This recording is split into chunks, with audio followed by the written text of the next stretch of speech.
It is a new year. It's 2025, and Happy New Year to everybody. Welcome to today's and this year's very first Artificial Intelligence in Action seminar featuring Dr. Jaime Speiser, a distinguished biostatistician specializing in prediction modeling and machine learning methodologies with applications in medicine. Her work advances clinical decision-making in learning health systems by developing robust prediction models and guiding best practices. Dr. Speiser has several accomplishments, including the NIH K25 Award, the Curtin Award from the American Statistical Association, and recognition for her top-cited publication on random forest variable selection, cited over 1,200 times. In today's seminar, titled Benchmarking for Evaluation and Comparison of Analytic Methodology with Clustered Data, Dr. Speiser will introduce her open clustered repository addressing the challenges of clustered data analysis and providing a framework for benchmarking analytic methodologies. And then we will have a chance and opportunity to explore the opportunities and limitations of current approaches to methodologic evaluation, understand the benefits of benchmarking, and learn about future applications of open clustered in advancing research across diverse fields. Please join me in welcoming Dr. Speiser. Dr. Speiser, the floor is yours. Thank you very much. Okay, I will go ahead and share my screen.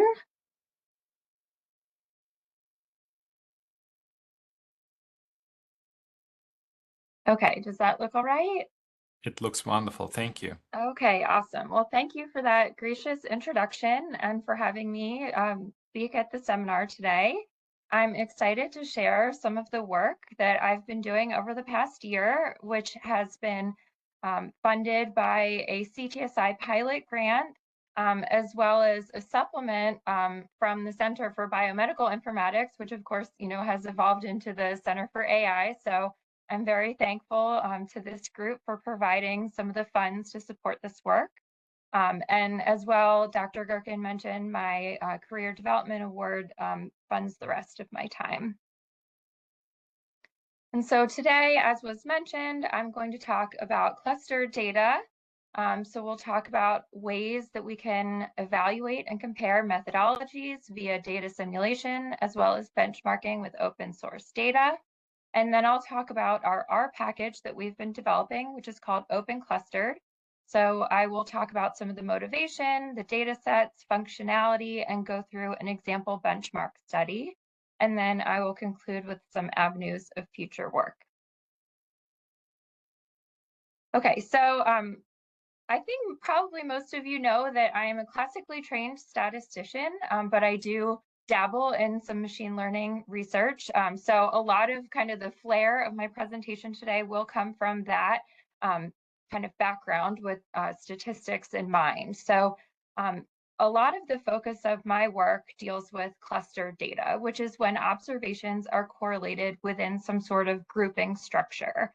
And different fields or domain areas have different names for this type of data.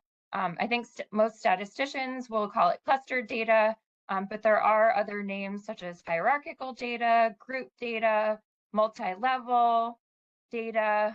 Some people call it panel data. And then a classic example of one type of clustered data is longitudinal or repeated measures data, which is where we have measurements collected over time for the same person or unit. So all of these are just names for being able to say that there's some sort of dependency structure within the data set. And this dependency or correlation should be modeled appropriately. Most standard methods require an independent observations assumption. So, obviously within the case of clustered data, this dependency or correlation is a violation of that assumption. And so there are methods that can properly accommodate the correlation. Over the past about 15 years, an area of really interesting methodological development in machine learning deals with clustered data. So as early as 2011, some research teams started developing decision trees and random forest methods for continuous outcomes.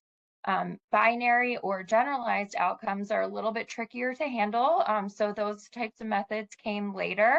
And you can see on here, there are lots of different people working in this area, including myself. I have developed a decision tree and a random forest method for the case of binary outcomes.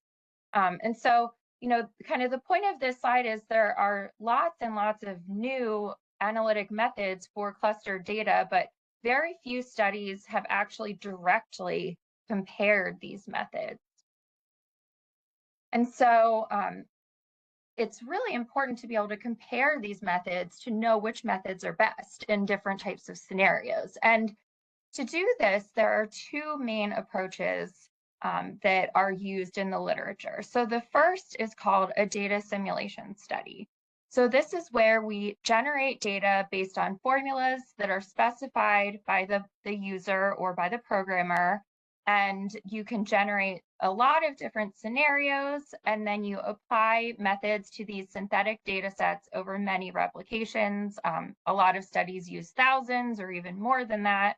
And this is a typical method that is used by statisticians and biostatisticians. So most new methods that are presented, kind of the statistics format for that is, a new method is presented, a data simulation is shown, and then there's maybe an application with one or two real data sets.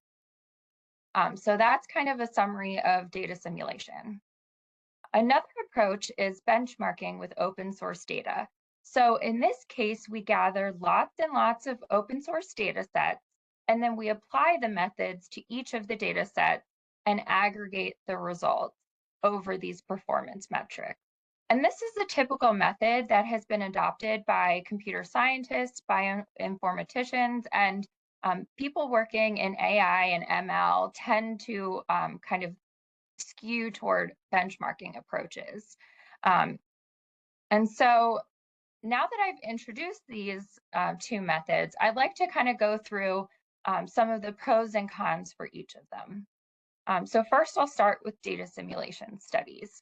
So some of the benefits of these studies are that the association between the outcome and predictors is specified, and therefore it can be evaluated for accuracy. Also, they're fairly easy to implement, and you can generate a variety of different scenarios to evaluate and compare methodologies. Some of the downsides of data simulation studies are that specifying these associations can lead to bias because the person who's doing the programming and making decisions about how to generate the data is often the same person who developed a new method that is being evaluated. And so, there's kind of this idea that maybe people cherry pick scenarios where their new method might be better than the competitors. So there's this very large potential for bias in data simulation studies. Additionally, these types of studies may be overly simplistic because the users have to specify the formulas and the associations between predictors and outcome. And it's really hard to generate representative real data. And so oftentimes data simulation studies may be overly simplistic. Okay, on the other hand, there are some different pros and cons for benchmarking studies with open source data. So some of the benefits here are that data reflect real world scenarios since they mostly are real data. They're less prone to bias because the data are what they are and there aren't really any user decisions about how the data is generated. And there are lots of data sets that are publicly available thanks to a lot of these data sharing requirements, for example, with the NIH, and a lot of journals now require their authors to make data publicly available. So there are a lot of data sets to work with. On the flip side, though, there are some challenges with benchmarking. The first is that we can't actually assess what is the truth, because we don't know what it is with real data, right? So in data simulation studies, you can do this. Also, there are potential challenges with real-world data analysis. For example, maybe models wouldn't converge, or if they don't run properly, then there may be some challenges. And also, depending on how big the data sets are, there may be some computational issues that cause some of these models to run over a very long time. And finally, what I view as one of the biggest challenges is that although there are lots of data sets available, they're not in a standard format. And so then if you're doing a large benchmarking study with, say, like 300 data sets, you would have to go in and standardize the format of each data set so that you can then apply methods across each data set. So it can be very tedious to actually format the data in a way that they can be used in this type of study. Okay, so I've now introduced data simulation and benchmarking as approaches for methodological comparison and evaluation. And so I thought it would be helpful to go through an example benchmarking study. And this was the paper that Dr. Curtin mentioned that has been cited many times that I did about 5 years ago. We wanted to compare random forest variable selection methods in the case of classification. So some of the background on this is I was working on one of the methods that I'm developing, and I wanted to include variable selection. So, I go to Google Scholar and I say, what is the best random forest variable selection method? And turns out there are just so many methods available. And there are a lot of R packages, and then there's even more papers out there that don't even have code to implement them. So then I started searching for review or comparison papers, and there were a few papers, but none of them provided computation time, which was really important to me because I wanted to be able to know which methods would be quicker than others. But the main thing is that most of these studies use simulated data, and they didn't really use that many real world data applications. So in my mind, there was really little guidance on which methods might be preferable for different types of real world data. And so I decided to do a benchmarking study with open source data. And I used this wonderful package called OpenML. So I used the R implementation of it, but I believe there are Python versions and other software, and they have an awesome website. So I encourage you to go there if you're ever looking for data. So I specified certain filters to get to these 311 data sets. So I required that the outcome was a classification variable. I didn't want to deal with missing data, so I just kind of got rid of those data sets. And then I put some specifications about the number of categories and the size of the data set. And so at the end of the day, the 311 data sets had a mean of 2.4 outcome classes. On average, they had 22 predictors included, and then on average, there were 322 observations in these data. So I ran all of these variable selection methods. Here I'm showing a plot. On the x-axis is the out-of-bag error rate. On the y-axis is the number of variables that were selected. And I'm showing the median values across all of the data sets for these methods. So kind of the best ones live in the bottom left corner here. So Zhang's method, vsurf is an R package, and Svetnik's method had very good reduction in the number of variables and also low error rate. This Hapfelmeyer method performed very well, but was also very computationally intensive.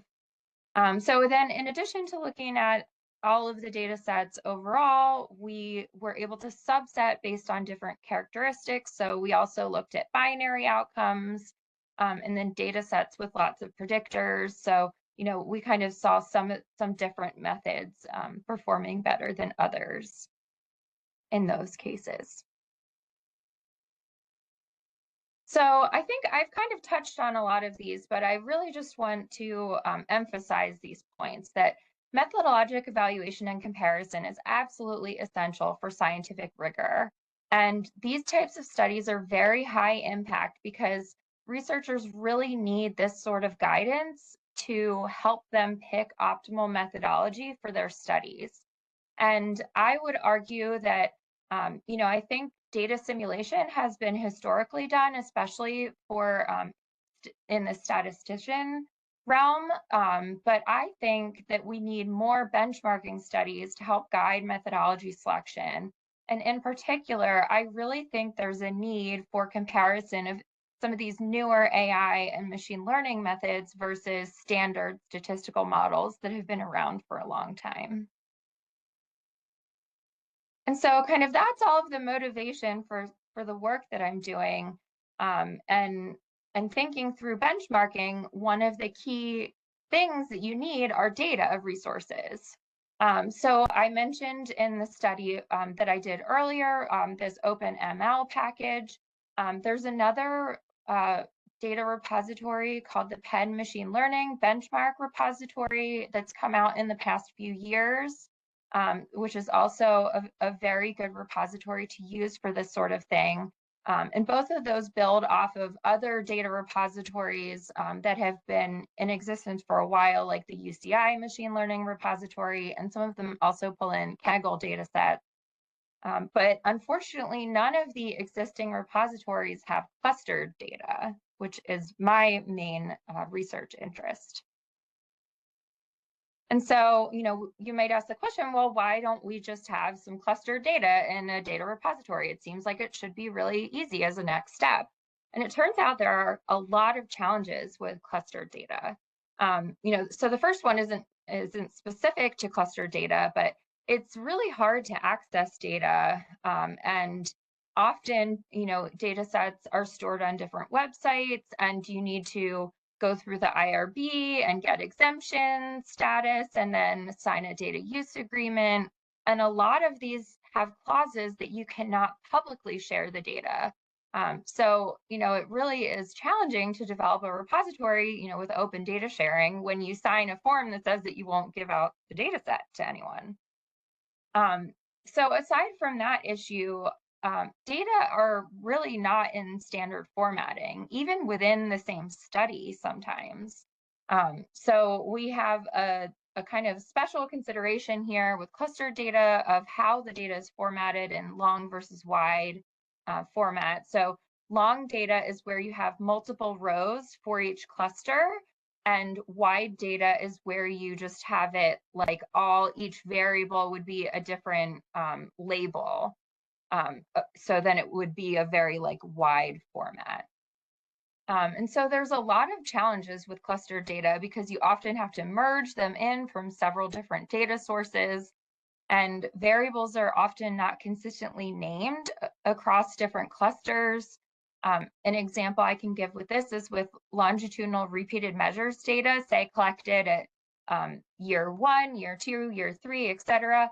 At year 1, something might be called variable 1, and then in year 2, it might be called variable 1, 2.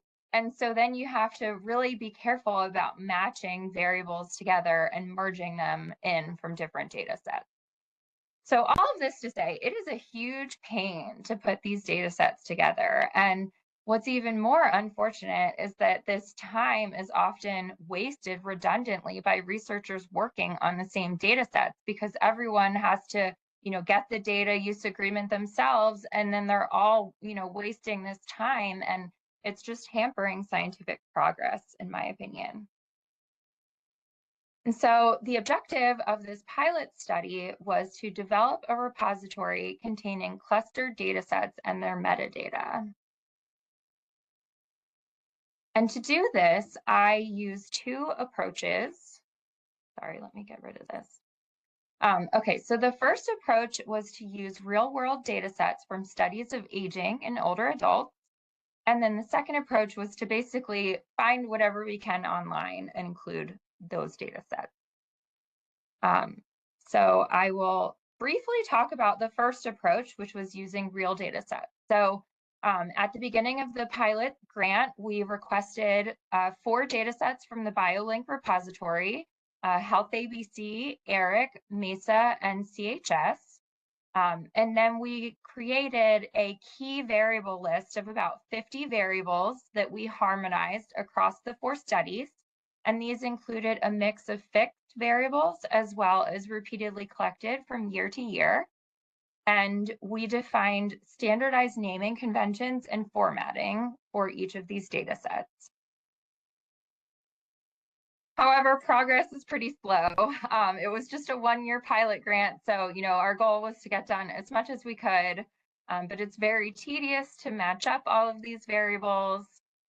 Then when the variables are matched up, we have to check the distribution to make sure that everything matches up. Then, in thinking about a lot of these studies started a long time ago.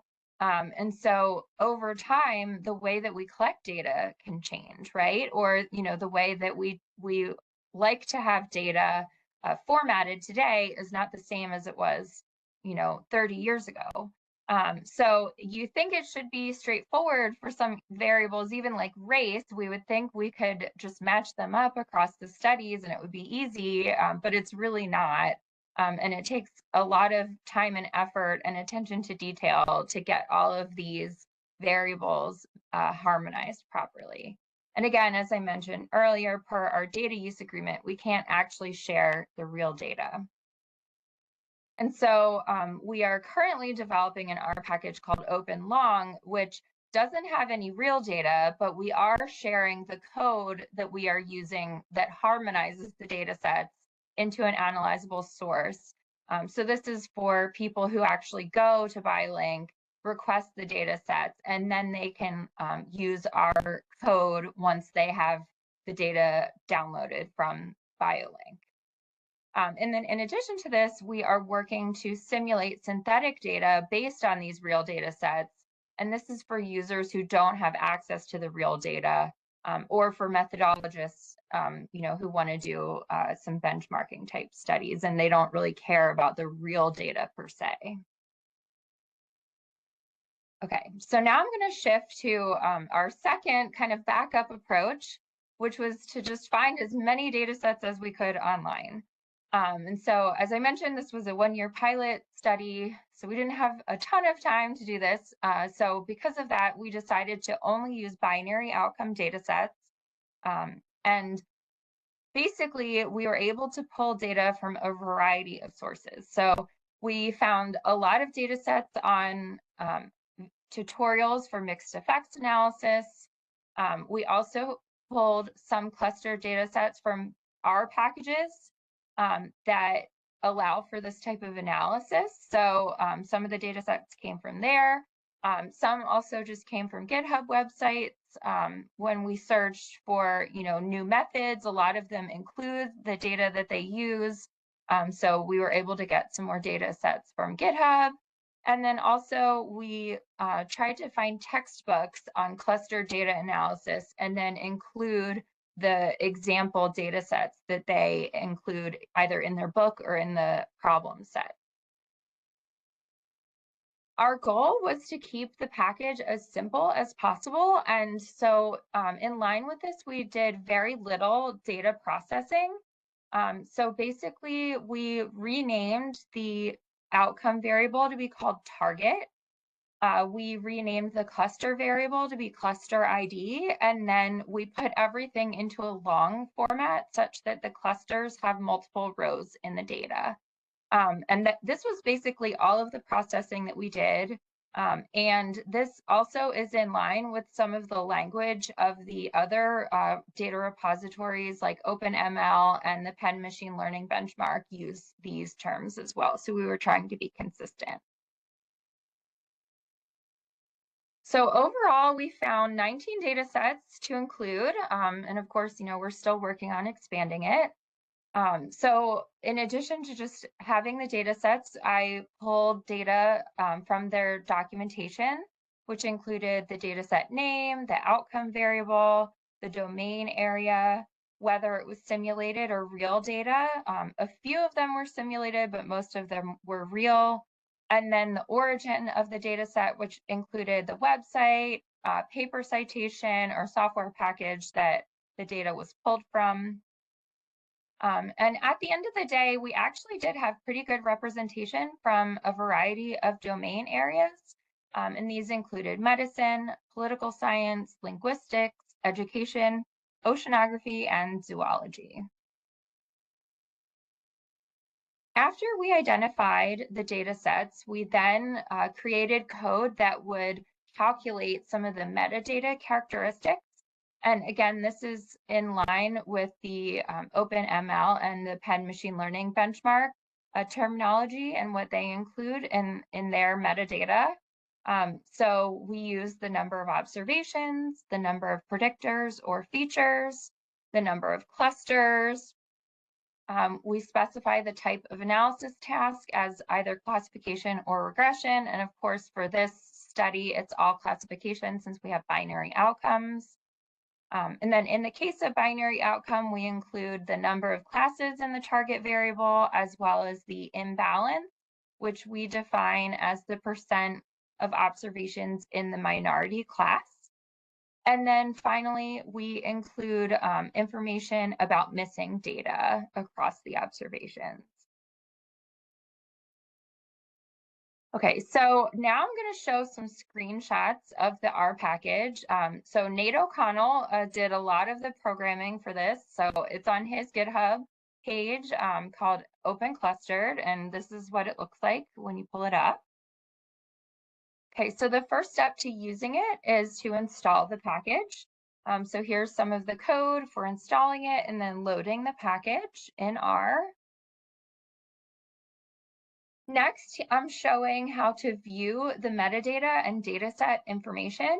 So when the package is loaded in the R window, the dataset and the metadata is automatically loaded into the session. So you can kind of go right into analyzing the datasets available. So here I'm just printing out the first few lines of the metadata file. So as you can see, we have named the data sets like DAT1, DAT10, DAT11, etc. Then we have the data set name. And of course, this came from the documentation of the data set. We have the outcome, the domain area, whether it was simulated or real.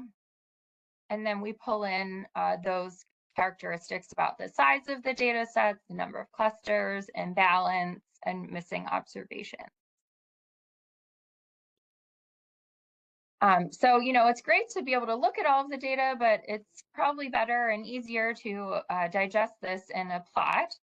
So we included a plot metadata function, which prints out histograms for the number of observations, number of features, number of clusters, and the imbalance.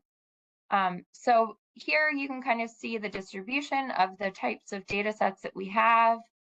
Most of the data sets were under 2,500 observations, although a few were bigger.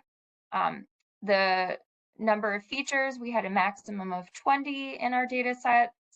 The number of clusters tended to be under 100, but there are a few that are bigger than that. And then in terms of imbalance, we had a pretty good distribution ranging from 10% being in the minority class all the way up to close to 50%.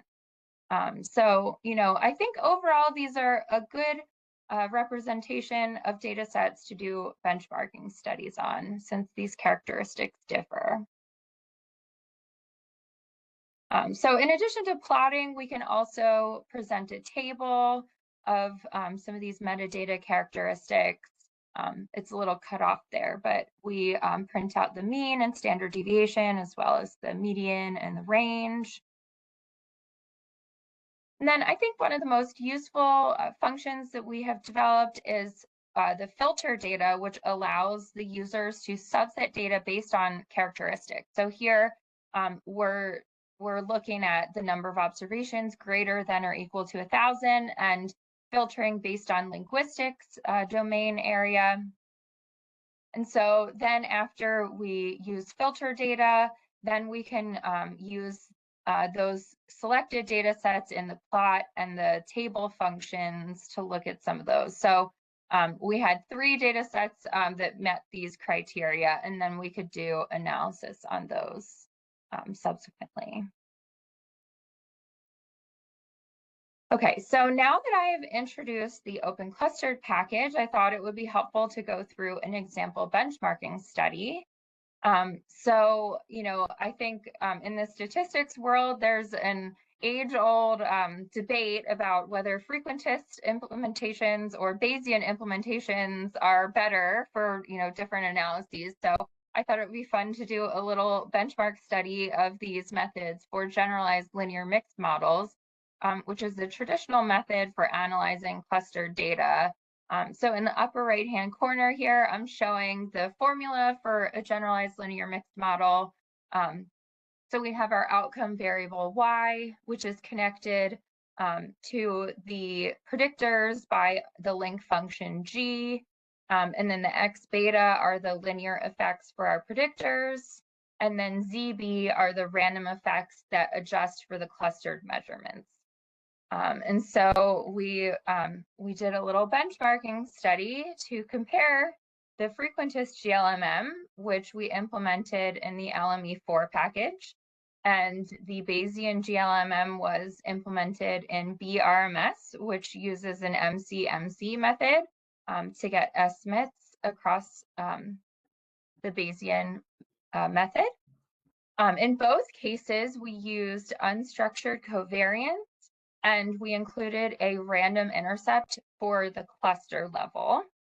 And also we wanted to be able to include all of the data sets that we had in our repository. So we imputed missing values so that we could include everything. Okay, so this plot shows the area under the receiver operating curve for each of the data sets. For the Bayesian method is in red and the frequentist is in blue. And then the lines represent the 95% confidence intervals. So as you can see, there's a lot of overlap for each of the data sets. The estimates are very similar. The confidence intervals are very similar. And so I think, the main picture here is that both the frequentist and Bayesian GLMMs have very similar performance characteristics in terms of area under the receiver operating curve. What I'm not showing here in this plot, but that happened in the benchmark, is that the Bayesian models take a lot longer to run because it needs to do the MC-MC across those chains, whereas the frequentist method was a little bit faster. So I think at the end of the day, we can't really say, whether the frequentist or Bayesian methods are better. So I think that debate will continue. So I did want to kind of talk about some of the special considerations for benchmarking with open clustered and in thinking through clustered data. So in our benchmark study, originally 2 of the data sets did not run properly. And this had to do with some of the issues with variable values and syntax issues in R. So I think really the lesson is when you're doing a benchmark study, if a data set doesn't run, then you really have to pull it out and kind of debug and figure out what's going on and then fix the issue so that each data set can be analyzed and included in the benchmark study. And along these lines, another issue that we ran into is that some of these data sets had variables with more than 50 categories, which a lot of the methods in R just can't handle this. So again, it's another lesson that even in a benchmarking study where you might not necessarily want to look at like every variable in 300 data sets, I think if a method is throwing an error for something, then you can kind of look at it more closely and try to fix some of these challenges. And something else that can often come up is issues with collinear predictor variables. So collinearity means that predictor variables that are included as predictors are correlated amongst each other, and a lot of methods can't handle this or kind of break down in this scenario. So, that's something else to really carefully consider with benchmarking studies, and how do you handle that and in a methodological way that will be also feasible, because as I mentioned earlier, if you have several hundred data sets, then it's really hard to look at every single one individually. So, you really have to think about automating the process for handling some of these computational challenges. And the last thing I wanted to mention is that convergence is sometimes tricky with clustered data. So what can happen is what's called quasi or completely separated data.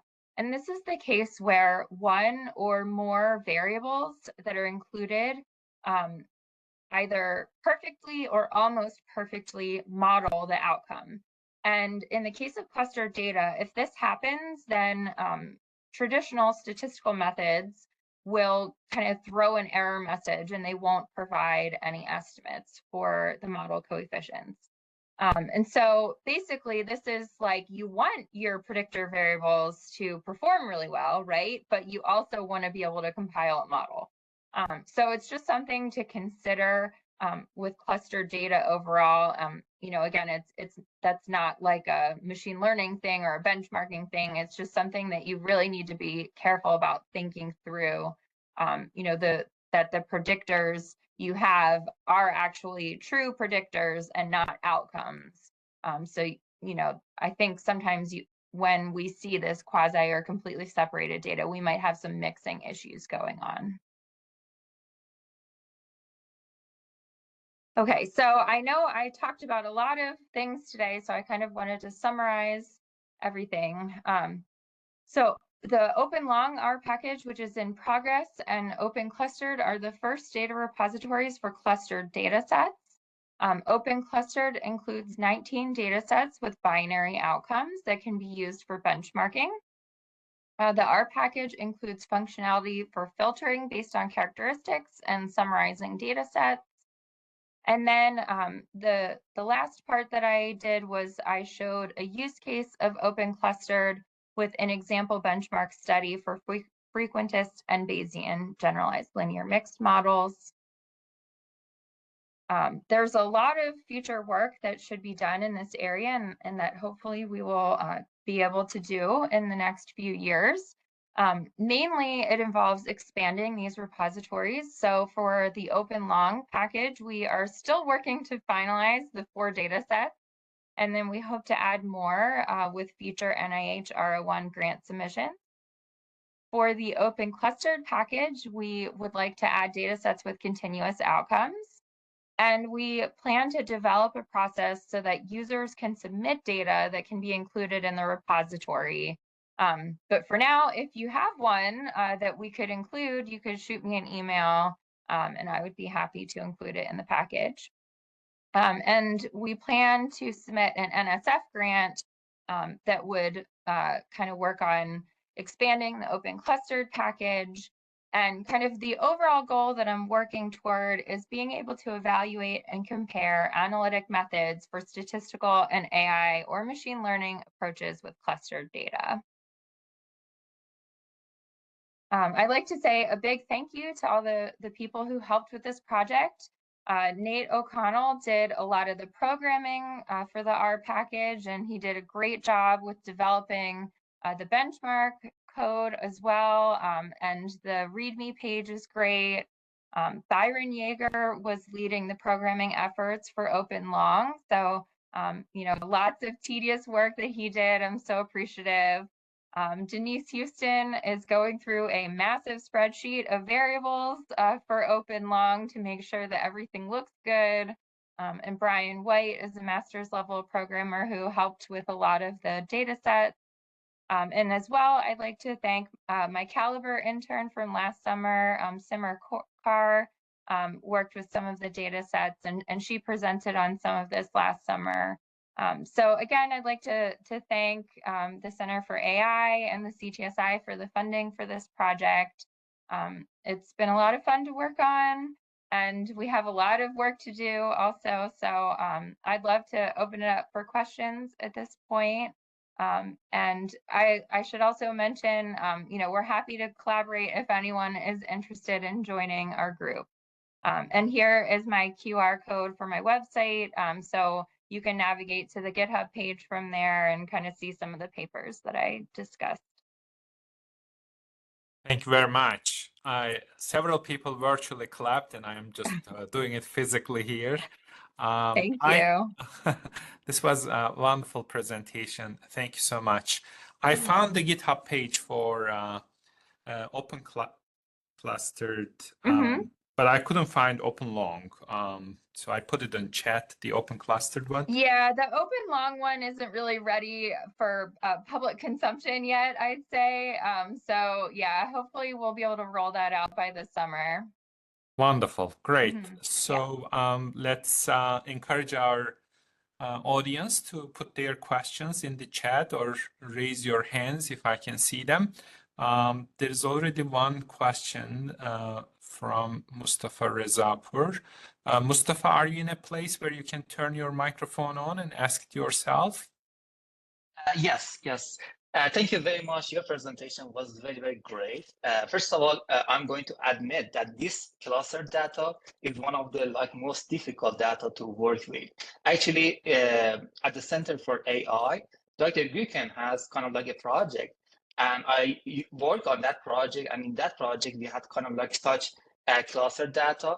And over there, one of the challenges that we had was kind of uneven the distance between visits of the patients who came to the center for an orthopedic project.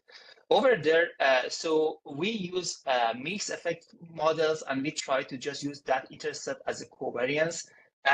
And right now, after this question, I realized that you mentioned again that you did the same thing. But I wanted to see that right now your R code is kind of compatible with this type of data, and you're using this as covariate, and everything is working well. Thank you. Yeah. So I think the question is about when your observations are different distances apart, Yes. How to handle that. Okay. So I think there's a few different ways that you can handle it. One of the ways I think that you might want to look into is using different covariance structures. So I'm not sure what software you're using or how much data you have, but I think a lot of software tends to use something that's simple, like compound symmetry or something by default. And then it can go all the way up to the most challenging, I think, for most models to fit would be an unstructured covariance. And so and then there's a whole bunch that are kind of in between, right? So there's an AR1 or some of the autoregressive that you might be able to try. So yeah, I mean, I think maybe trying some of those different ones if you're having issues with convergence. And here I showed an example of frequentist versus Bayesian mixed effects models. I, as a statistician, I'm not on one side or the other. I've used both methods. So I feel like I have to say that first before going into my answer. But I do think some of the Bayesian methods are a little bit more flexible with getting things to be converged, because you can always kind of mess around with the hyperpriors to get things to work. So I'd say maybe that's another idea, is trying to do some Bayesian modeling. So does that help? Yes. Thank you very much. Actually, I at one point I wanted to use Bayesian models, so that's a great suggestion. Thank you very much. Yeah, absolutely. Thanks for your question. If you allow me, Dr. Glucken, I can ask the second question as well.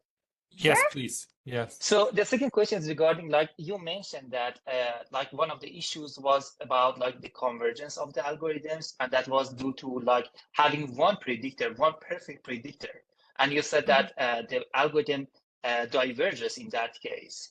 So when you said that, because before that you talked about having correlation between variables, and my background is statistics. I know that the covariate metrics in that case is going to be singular. So I wonder what is the reason for the latter one? When you have one perfect predictor, why the algorithm is diverging? Yeah, so it has to do with like if you go into a textbook for like mixed models or something like that, you can get all the formulas for how these things get their estimates for the beta coefficients. But the kind of short answer is when you have one variable that perfectly predicts the outcome, you have rank deficiency in your in the matrices that need to be inverted. And when you have that, it just gives an error message and you can't get the estimates. So yeah, I mean, and there are ways around that.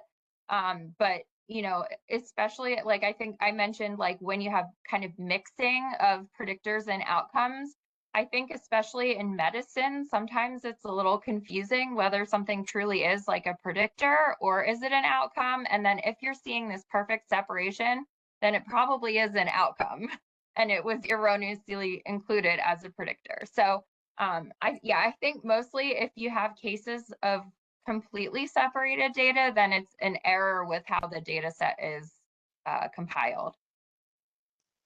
Yeah, good question. Thank you very much. Thank you. And then I see Dr. Brian Wells has a question.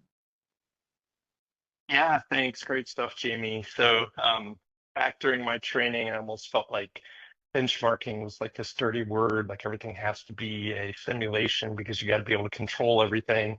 But then I see new methods come out and it seems like we don't always compare head to head with old stuff and just assume the new is better. So just encouraging you to keep going down that path. It's great. I have a question about clustering, and this will probably show my ignorance, and I live in a biostats department, probably terrible. But when I hear clusters, I don't do a lot of clustering analyses, and and I haven't always found them to be all that helpful doing the risk prediction stuff I've done in the past. But I think of it as kind of like the correlation that real world data sets are probably always going to have some interaction terms, some correlation going on in the data because it's messy. And that if you go looking for clusters of patients or other characteristics, you may find some. So just, at the beginning, how did you decide what is a clustered data set? Or did that have to do more with, hey, I really feel like I want to use a clustering type analysis to analyze this? Yeah, thanks, Brian, for that question. So the terms are similar, so maybe it's a little confusing. So clustering is like if you just put a bunch of data into an algorithm and you don't have an outcome and you say, to the algorithm, all right, make groups for me. That's clustering, right? So when I'm talking about clustered data, it's like data that has a grouping structure. So it more has to do with like the process for how the data arises. So I mentioned like longitudinal data, right? If you see the same person from year to year in the EHR, then that person's observations will be correlated, right? From year to year. So that's one example is like longitudinal data analysis. Another one might be like different kind of nested levels in the health system, right? So if you're doing a study with EHR data and you have like the atrium data and you have, our wake legacy data, those might be two different clusters because they're grouped differently, right? And then you could have like something even more hierarchical. So then you could have different departments within those sites, or under like department level or hospital level, you might have the different providers, and patients that you see might kind of be grouped together versus patients from another doctor. So that's kind of more what I'm talking about with clustered data. It's more like how the data arises, not like grouping them kind of after the fact. Does that make sense? I think so. And so just a quick follow-up if I can. So to take one of the examples that you had there, like the repeated measures in the EHR, I feel like there's this, and it makes sense, like logically to say, oh, well, I'm going to use all of those historical measures because they all provide, interesting information. But I'm not sure if that's always the case. You know, you'll see people say, well, let's just take the mean of their previous values, or actually the most recent value is the most important. And so in your methods, are you, I don't know, making that assumption that you need to use all of the repeated measures, or are you kind of saying, hey, you could use something simple, how well does that work, versus, I don't know, does that make sense? Like, are you, Yeah, because of how the so data is clustered, that you're deciding what to use? yeah, Sorry, so and I'll be I'm quiet. not sure if this has been done like with EHR data specifically, but there have been a number of papers recently comparing like standard methods or like, simpler methods like averaging across, historical data or something like that. Pretty much all of the repeated measures data performs better.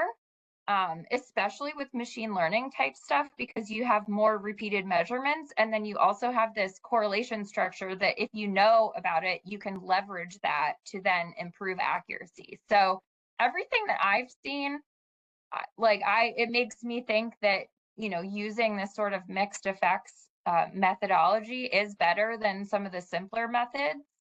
That being said, I will say the machine learning community, I think at times has been hesitant to kind of borrow some of these statistical methods because, they think, well, I can just, do a neural network or just do a random forest or whatever with the data set, even though they know that the observations have that correlation structure, they just still use the standard method anyway, because all they care about is prediction. And if it predicts well, then, why do I care that the data is correlated?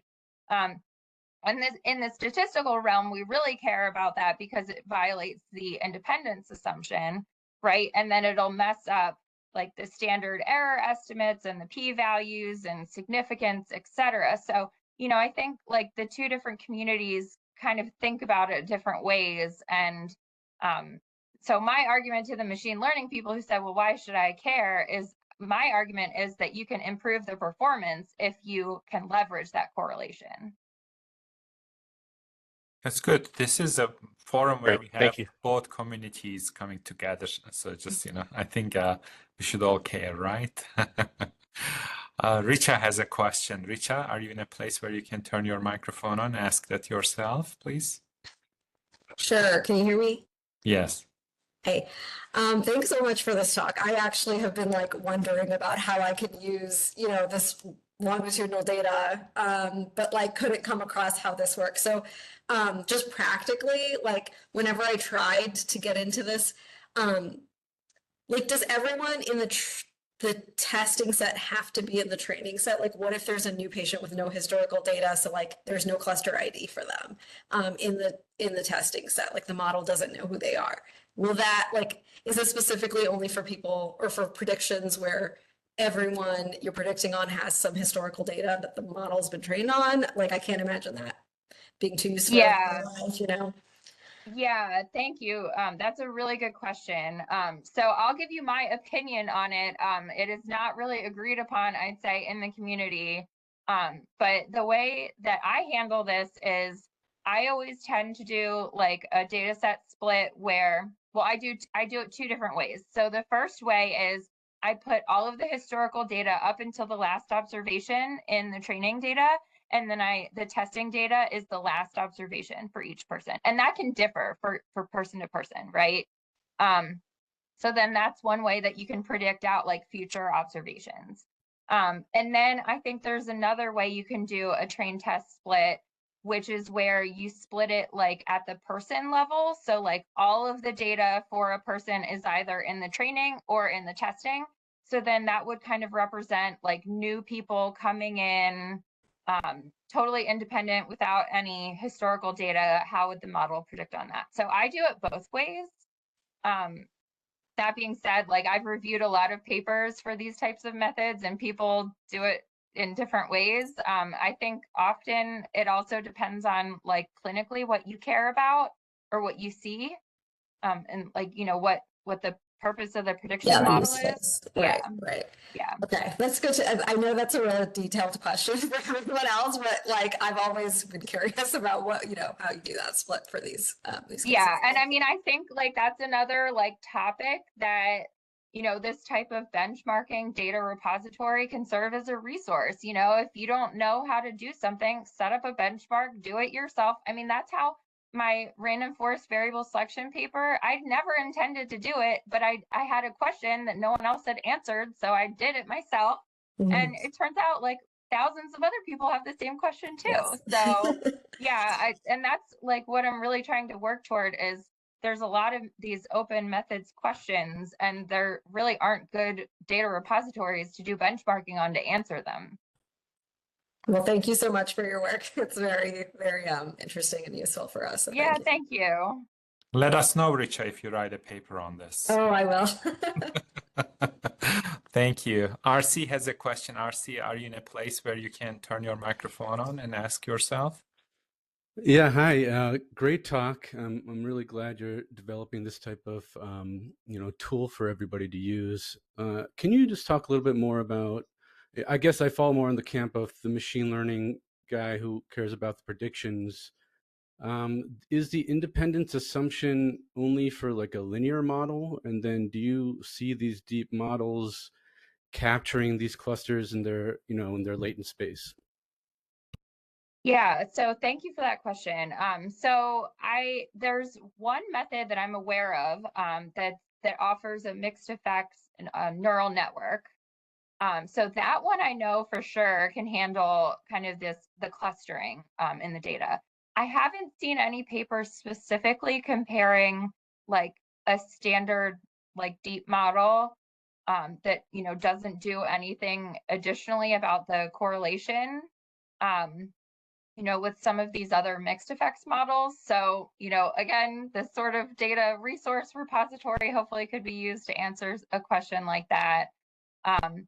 My intuition, though, says that, like, if you're aware that there is this clustering in the data and you don't, like, tell the model, even if it is as smart as, like, a deep learning model, like, if you don't specify that, then you're kind of risking it. Like, you don't know for sure if it's going to capture that correlation structure. So, like, I'm in the camp where if you know how the data arises and you are aware of this correlation structure, then you should specify that and try to, take advantage of it.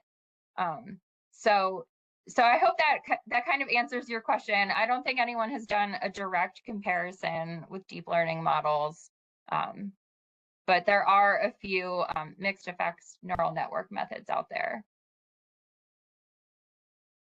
This is with deep learning coming, I think we need to look at things a little bit differently. And if RC, if you write a paper on this, let us know.